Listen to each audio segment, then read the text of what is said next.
Depois da tempestade, depois da chuva, depois da turbulência, vem o quê? Vem o recomeço, vem o florescer de uma nova etapa da sua vida. Então, se você não tá entendendo o que eu tô falando todos esses dias aqui, pelo amor de Deus, você deve ter algum problema na cabeça.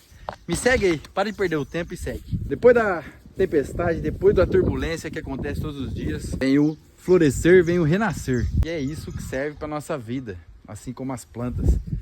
Passa pelo momento, depois você faz a fotossíntese aí da sua vida e recomeça de um jeito novo, com novas oportunidades, com novos desafios, com novas dificuldades. E é assim que funciona. Pegou a visão? Curte, comenta, compartilha e me segue aí.